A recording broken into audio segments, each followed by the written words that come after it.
And on the heels of the state Senate passing those red flag laws, some local counties are already saying that they won't dedicate resources to enforcing the new gun control laws, one of those being Livingston County. Today, I sat down with the sheriff of Livingston County to talk to him about moves being made by the County Board of Commissioners and where he stands on the latest laws.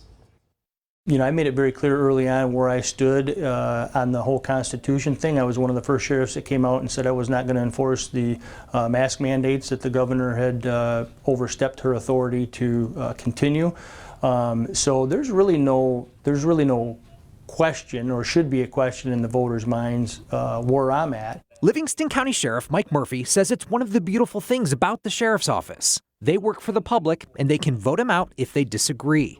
He admits he took issue with the initial wording of a new resolution from the Livingston County Board of Commissioners, reaffirming its stance on Second Amendment rights. The heartburn I had with the initial resolution was the fact that it essentially spoke to how I was going to do my job here at the sheriff's office. You know, the Board of Commissioners can't tell me how to run my office, quite frankly. So I asked him where he actually stands. What's your reaction to the sum total of the gun control legislation that's come through the state legislature?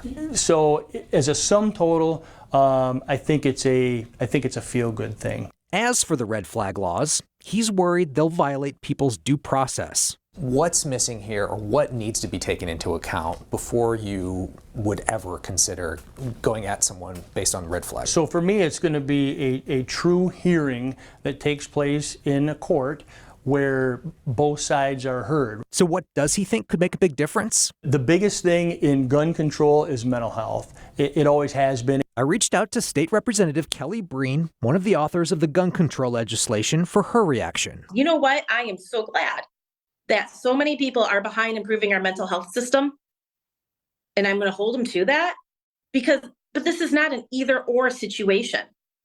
There's no reason in the world why we can't utilize these firearm bills and improve affordability and accessibility to mental health. And I specifically asked about the possibility of the red flag law infringing upon people's due process. She said guns can be removed from a person if a judge approves the request. What happens after that? There's a hearing, there's evidence, there's testimony. The respondent will be able to talk to confront the petitioner. So that is due process.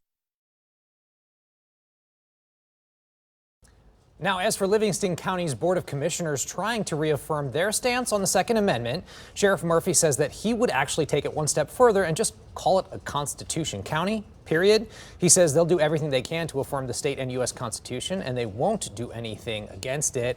Now, as you heard from Representative Breen there, she says there's just no reason why these things have to be in conflict. They can be both and be constitutional. I think people just want something done to keep it. We just have so much gun violence going on. They want something to be done to make it safer. And if red flag laws are it, people want to see it. That's right. Yes. Absolutely. All right.